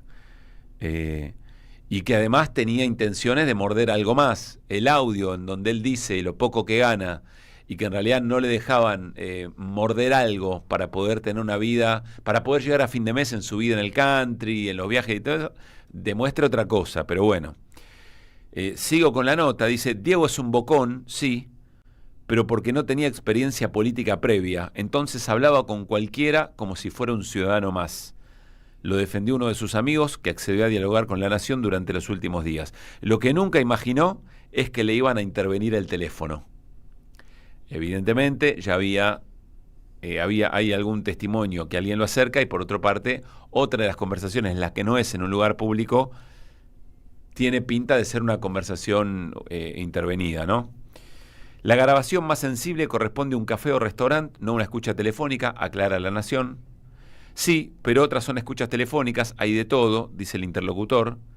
Quien grabó Españolo es una de las preguntas que quita el sueño en la Casa Rosada, que sospecha de varios, desde dueños de droguerías a sectores afines al kirchnerismo, pasando por la otrora diputada nacional por la Libertad Avanza, Marcela Pagano, y su pareja Franco Bindi, posibilidad que Pagano negó ante la consulta a La Nación, y hasta incluso adláteres de Santiago Caputo. Si no tienen la menor idea todavía el gobierno de por dónde viene el asunto. Creo que en ninguna de esas hipótesis aparece el macrismo, ¿no? O Macri, para decirlo directamente. Es que a mí me parece raro lo de Macri, porque Macri no, es no quien digo que acerca... digo, pero en esa, ya que abrís tanto del abanico, Pagano, el kirchnerismo, Caputo, bueno, incluirlo a Macri también. Es que Macri está muy involucrado en los aportes de campaña de balotage de la Suizo-Argentina a la Libertad Avanza. Muy involucrado está ahí. Y tiene vínculos muy cercanos con algunos de los hermanos Kovalev, que por eso a mí me cuesta pensar en eso, pero bueno, qué sé yo, ¿no? Lo que digo es que si, ¿por qué lo descartan a Macri y involucran a 4 hipótesis? Eso me llama la atención. Quizá porque saben de la cercanía de Macri con la Suizo-Argentina. Uno de los grandes enojos de Macri es, 2 millones verdes de razones tenían para darme un poco de mejor trato a mí en todo esto. Pero bueno, qué sé yo, no. Como dice en este momento el gobierno, no pondría las manos en el fuego, ¿no? ¿Por qué piensa Españolo? ¿Pero qué piensa Españolo? Él sospecha de Cerimedo. Fue la réplica desde el entorno del ahora exfuncionario, es decir, del consultor Fernando Cerimedo, uno de los dueños del portal La Derecha Diario, y pareja de la ingeniera Natalia Basil, que trabajó con Españolo en la Andis hasta que dio un portazo tras apenas 6 meses de gestión. Hombre muy vinculado al bolsonarismo, ¿no? Cerimedo, sí, claro. Es el que armó grandes cosas con las redes y con las fake news y todo eso en Brasil. Es decir, que acá vendría eventualmente, por algún enojo, Natalia Basil se fue diciendo cosas también de Andis, ¿no? En su momento. La Nación procuró contactar a Basil y Cerimedo, pero al cierre de esta edición no había contestado los mensajes. Pero en declaraciones a Clarín, el consultor confirmó el vínculo y que sabía sobre su malestar hacía meses. Éramos solo amigos conocidos con el que hacía catarsis. A mí ya me había contado eso tiempo antes, en cuotas, pero me lo había contado. Es decir, que Cerimedo fue uno de los con los que Diego Españolo se fue de boca. Eso se los habíamos contado, ¿no? Que con varios abogados había hablado y estaba contando lo mismo. Probablemente por la preocupación que tenía sobre lo que estaba viendo. Junto a Españolo también descargan responsabilidades en Daniel Garbellini, el otro funcionario que Milei desplazó en la Andis desde que estalló el escándalo. Diego solo firmó 3 licitaciones que fueron prolijas y en el caso de la limpieza dispuso seguir con la misma empresa que ya estaba porque ofertó el menor precio. No te olvides de algo, Diego es abogado, tiene calle y cuidaba su firma. Resumen, el resto de las licitaciones las manejaba Garbellini, le tira un poco de tierra, ¿no? Está claro, dice el amigo de Españolo o alguno de los amigos. Pero si detectó irregularidades o delitos como funcionario público debió radicar una denuncia penal, le plantea Alconadamón. No.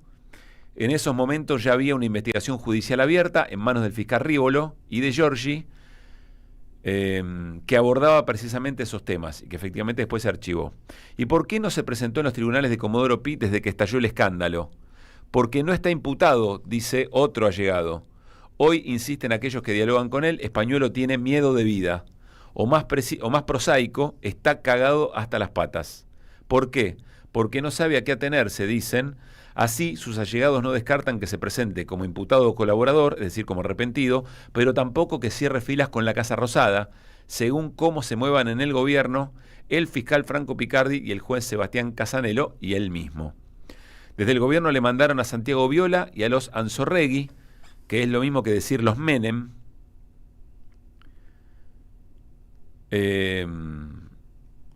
pero lo rechazó. Pero los rechazó. Dicen a su lado, aunque Jorge Anzorregui, hijo y Viola, lo desmintieron ante consulta de la Nación, indicaron por separado que nadie los consultó sobre un eventual patrocinio letrado.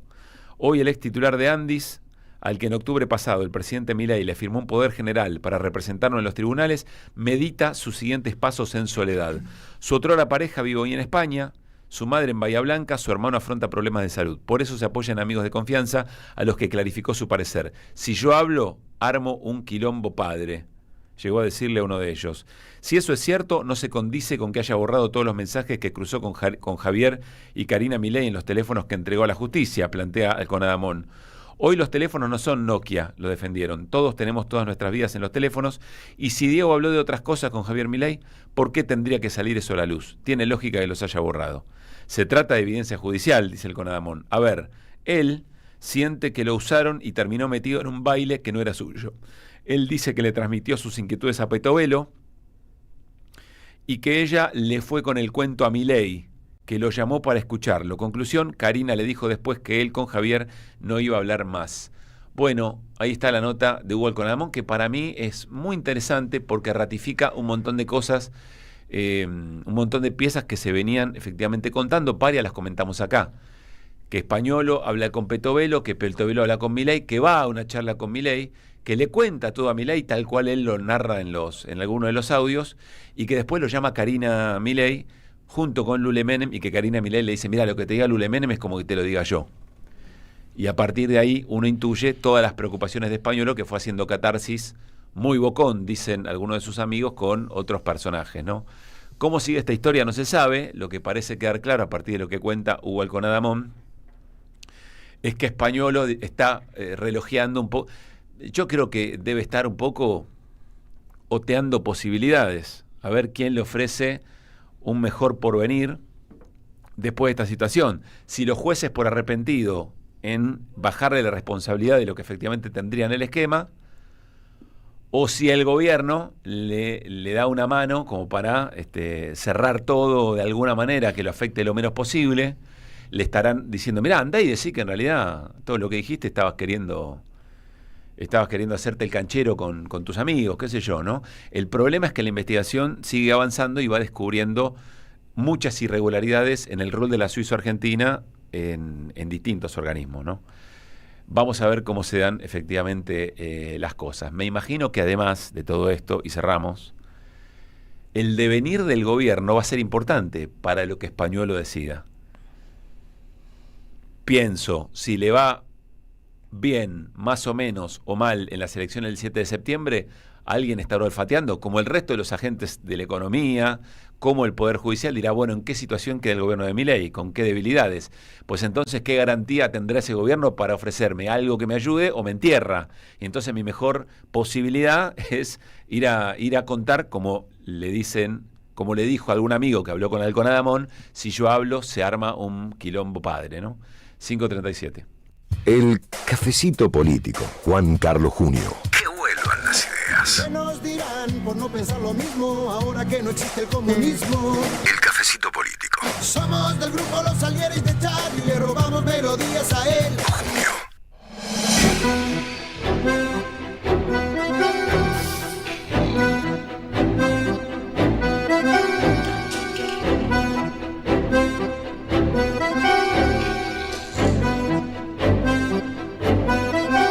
Hola Juan Carlos, ¿cómo te va? Muy buenas tardes.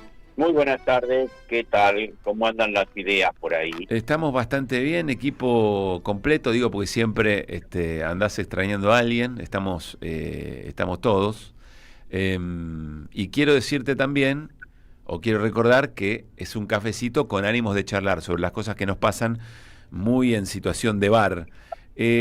A ver, queremos preguntarte en general por el intento de reordenar un poco el relato que el gobierno parece mostrar a partir de la reaparición de Adorni, a partir de la aparición de Javier Milei y de algunos otros integrantes del gobierno, como por ejemplo ayer Guillermo Francos en Diputados.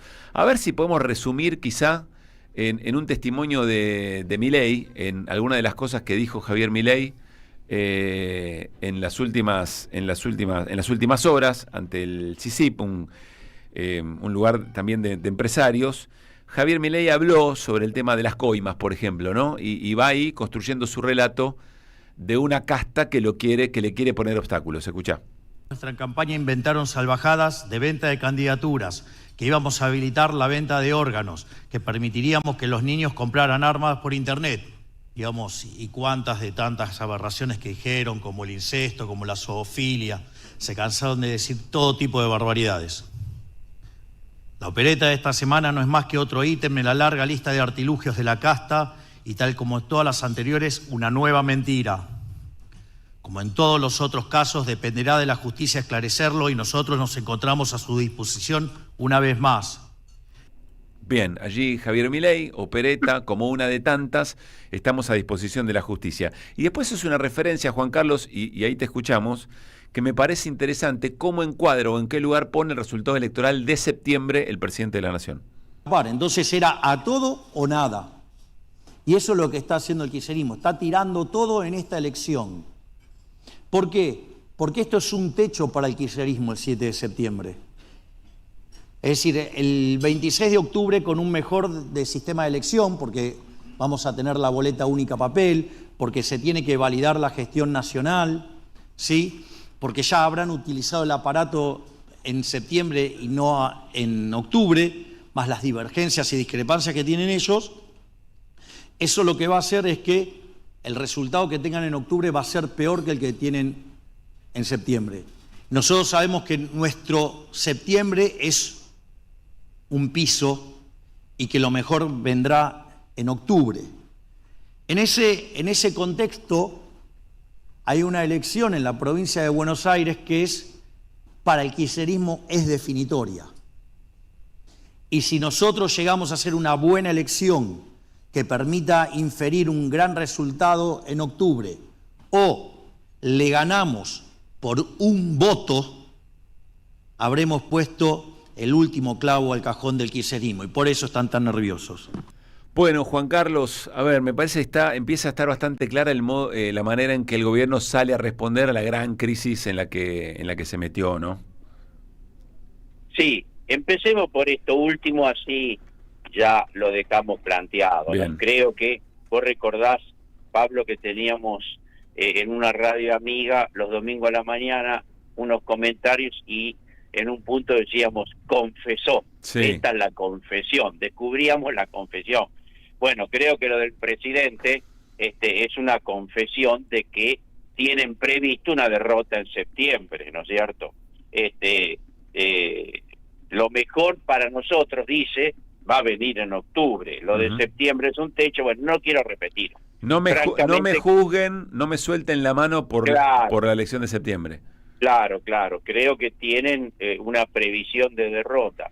Yo, ustedes recordarán hace 15, 20 días que me permití decir acá con cierta audacia que mi impresión era que íbamos a triunfar en septiembre en la provincia de Buenos Aires. Bueno, ahora bien, como vos decías, salieron a tratar de articular algún mecanismo de defensa, pero luego de 5 días de desastre, ¿no?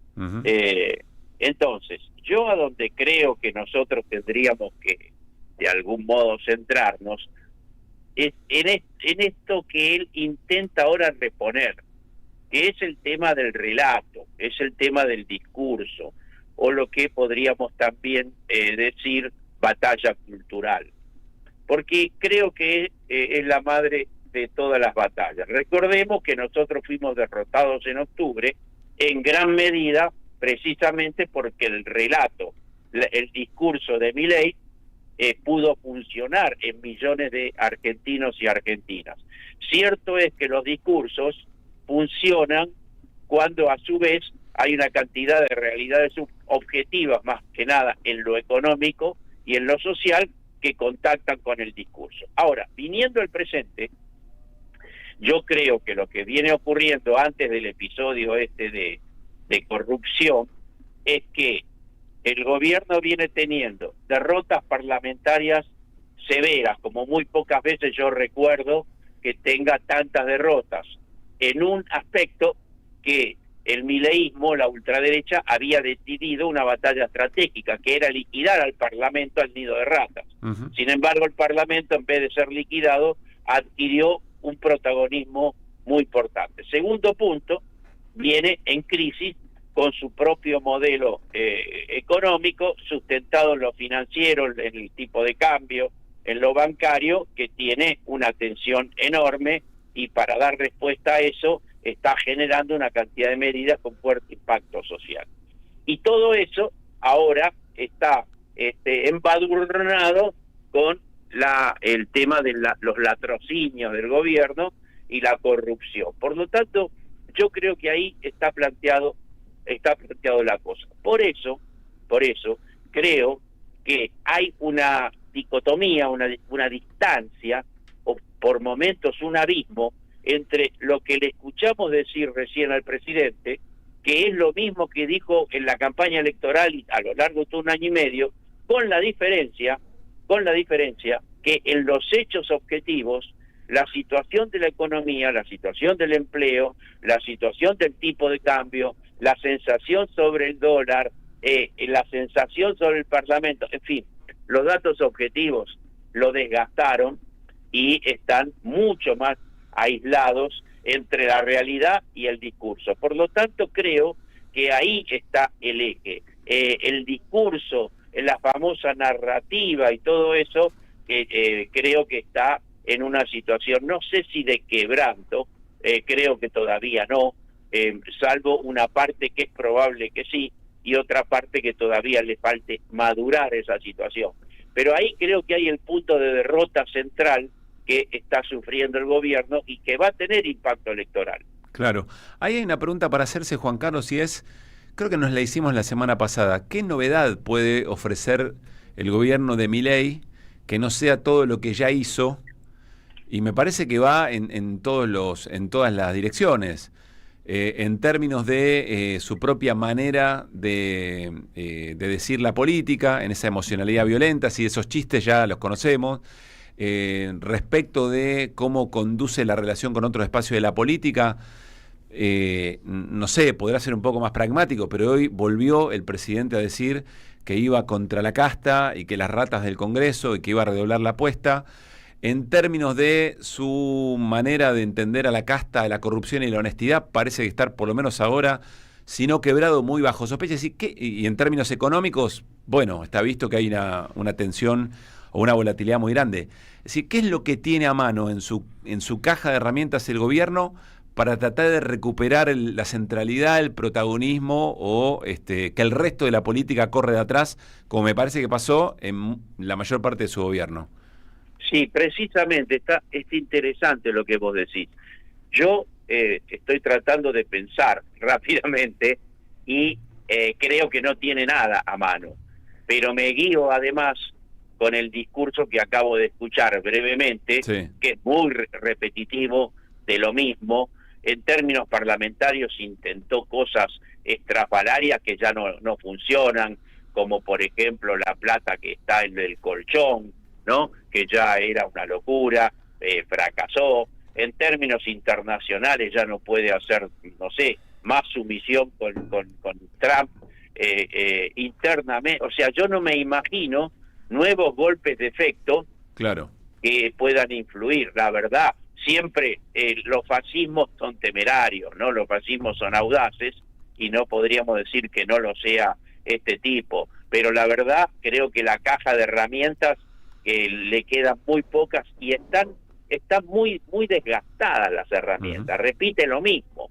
Así que, y lo de la corrupción, más que nada el último episodio, creo, como dije, lo termina de embadurnar. Ahora, según dicen todos, una parte del electorado que lo votó va a seguir votándolo, todavía sigue enganchado con lo del 2023, otra parte no va a ir a votar y otra parte le va a votar en contra. Así que ahí eso explica septiembre, ¿no?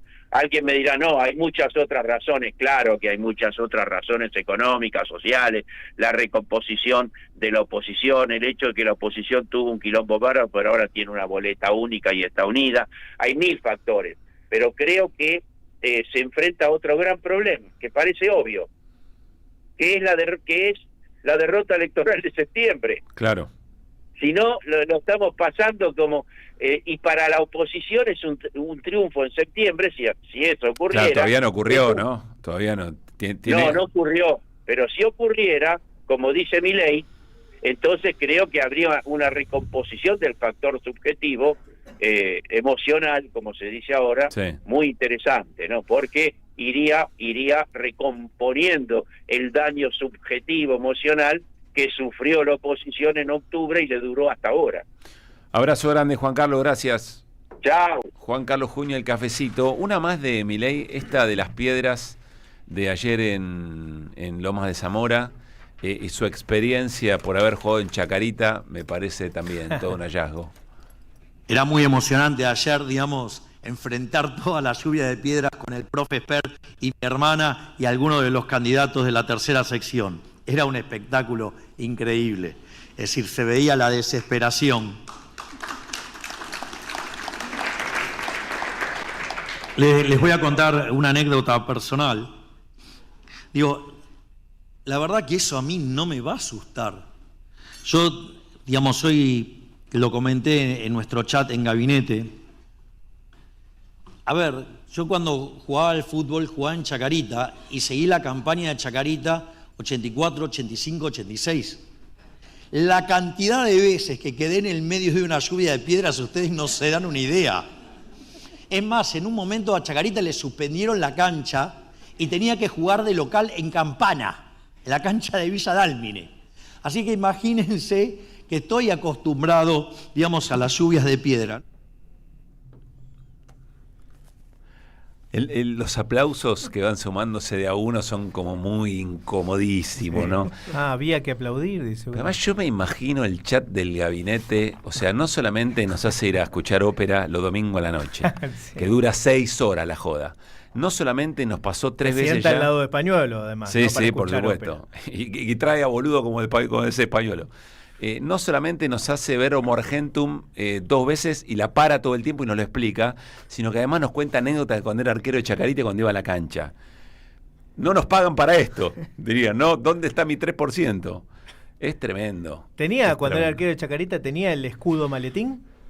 ¿Iba con el escudo maletín? No sé, no lo sé. En fin, estaba contento, el presidente estaba disfrutando, era muy emocionante ver las piedras volar allá en Loma de Zamora. 5:52.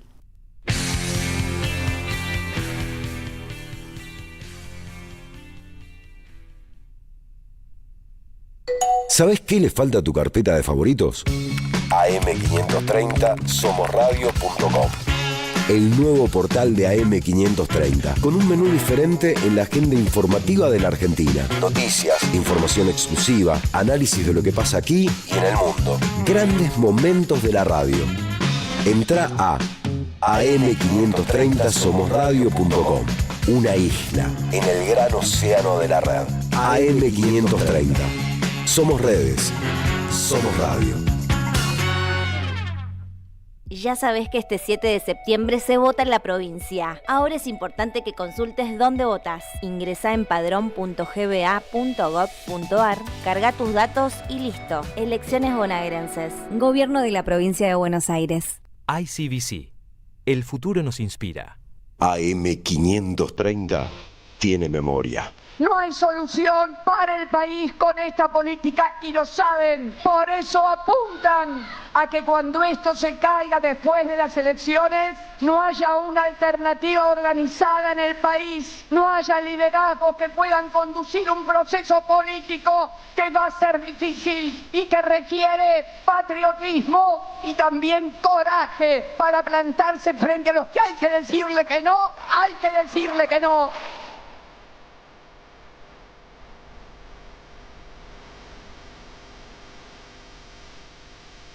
Somos radio. Somos comunidad. Patriotismo y también coraje, coraje, coraje. coraje, coraje. Cristina Libre.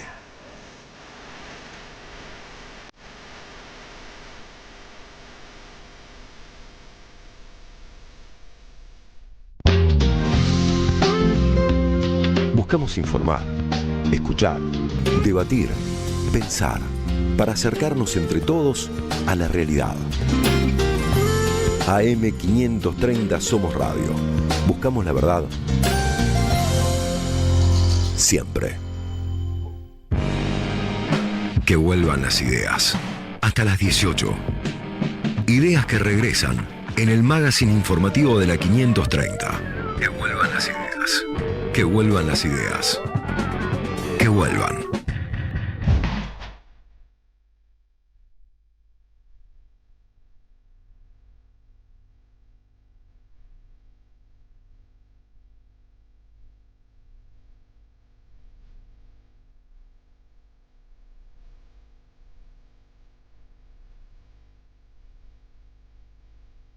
Luis Pablo Giniger, sobre el Garrahan, ¿qué? Sí, día de jornada de lucha, huelga por 24 horas, todo eso en el día de hoy, hasta ahí no es novedad, pero miren qué interesante la forma que eligieron los trabajadores y trabajadoras del Garrahan para visibilizar el conflicto. Desde las 10 de la mañana hicieron un encuentro, siempre en el mismo hospital, ¿no?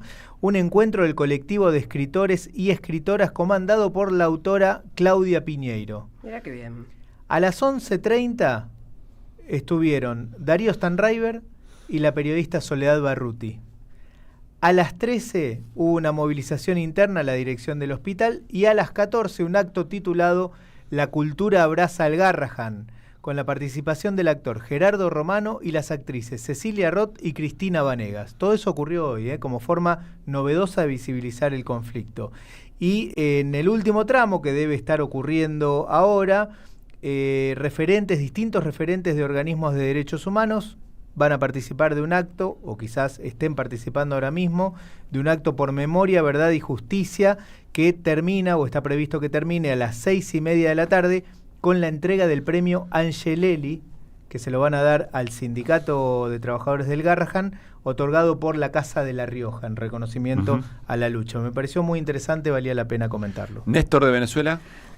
Decía que hay una nota muy interesante de Pino Arlacchi. Pino Arlacchi fue diputado en Italia en muchas oportunidades, fue el número 2 de Naciones Unidas hace algunos años y también dirigió la ONU-DD, que es la agencia de la ONU contra la droga y la delincuencia. Sabe de lo que habla y señala en este artículo que toda esta movida de barcos contra Venezuela acusando a Maduro de narcotraficante y demás es un gran invento. Y cita para eso el informe último de la ONU-DC, este organismo que él dirigió, informe de 2025, donde se señala que la participación de Venezuela en el tráfico de estupefacientes es mínima, además de que valora siempre la colaboración que tuvo Venezuela con ese organismo. Dice, solo el 5% de la droga, para dar un ejemplo, ¿no? Solo 5% de la droga colombiana transita por Venezuela.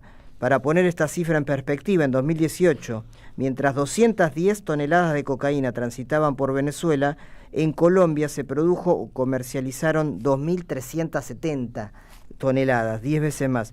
Y en Guatemala, 1.400 toneladas. Y recuerda que, claro, Guatemala no tiene petróleo, tiene el 0,001 del petróleo mundial. Entonces dice que el cartel de los soles, que es una gran mentira, que es una creación de la imaginación de Trump, y que toda esta movida de barcos estadounidenses y ofensiva militar de Estados Unidos amenazando a Venezuela es un gran invento que esconde otras razones, ¿no? Bueno, tira muchos datos de drogas donde Venezuela no tiene nada que ver y donde el gran foco y la preocupación que hay en el mundo y todos los organismos antidrogas es Ecuador, donde por ejemplo varios barcos de banano que van a Europa se han descubierto con toneladas de cocaína, pero que Venezuela no tiene nada que ver, lo dice alguien que sabe, para desmitificar y desmentir el argumento que usa Trump para acosar a Venezuela. Igual vieron cómo son las cosas, ¿no? Frente a la potencia de un mensaje de esas características como tiene Estados Unidos, más los prejuicios alrededor de Venezuela y la propia confrontación sí bien concreta, todo esto es una cebita respecto de con qué le disparan en términos informativos. ¿Qué pasó, Luispa? Nos detenemos en estos últimos 2 minutos sobre esto. Al final con el tema de la televisación del Mundial. Bueno, como parte de la conferencia de prensa, que no fue conferencia de prensa, fue la lectura de un texto de Manuel Adorni en el día de hoy, se produjo una novedad y es que salió a desmentir, según él, su intención era desmentir una operación de todos los medios, que por supuesto nos hicimos eco de algo que era una información que salía del mismo Canal 7 y que hizo circular la gente del CIPREVA, la comisión interna de periodistas allí mismo dentro del Canal 7, con información, pero salió a desmentirla y a decir que él mismo se estaba ocupando personalmente de que la televisión pública transmitiera el Mundial del 2026, el Mundial de Estados Unidos, México y Canadá. Si querés lo escuchamos, es muy cortito. Medios públicos que, por cierto, están a mi cargo. Quiero contarles que los medios públicos siguen funcionando. Por si no se enteraron, los medios públicos siguen funcionando. Además, han operado mediáticamente diciendo que la televisión pública no va a transmitir el Mundial del año que viene, del 2026. Esto es falso. De hecho, personalmente estoy llevando adelante las gestiones para que los argentinos puedan ver el Mundial 2026 de la manera más eficiente posible. E incluso los datos que han dado de otros mundiales también han sido falsos y también han sido una fake news y un intento de desprestigiar la gestión de gobierno. Bien, allí el vocero Adorni. ¿Qué duda cabe, no? Si hay alguien que defiende la televisión pública, los medios públicos, Manuel Adorni. ¿Qué será ver de manera eficiente un mundial para argentinos y argentinos? Me pregunté lo mismo. Nos vamos a desayunar con eso. Versión algo conspirativa, pero no tanto, y es que quien tira a rodar la cierta información es la contraparte de la negociación del Estado respecto a los derechos de la televisación del Mundial, es decir, torneos. Bueno. Y que entonces lo que está en juego es una paritaria, pero que esas paritarias existen siempre, cada vez que hay negociación de derechos. Ahora, ¿cuánto el gobierno quiere y cuánto se ve tocado por la posibilidad y cuánto le impacta la idea de que no haya televisación desde el canal público no está claro, ¿no? La buena noticia es que se comprometió públicamente. Sí. Esa es la buena noticia. A la manera más eficiente. Claro, imaginamos que hará todo lo posible porque efectivamente eso sucede. Es muy eficiente ver solo los primeros tiempos, por ejemplo, diría, ¿no? Claro. Segundo tiempo queda para agarpar. 6 de la tarde nos vamos, mañana nos reencontramos. Muchísimas gracias por haber estado ahí. Carlos de Mar especialmente en la puesta en el aire. Bueno, y el resto de la banda, hoy se lo dejamos pasar. El resto de la banda, mañana a las 4 la seguimos. Chau.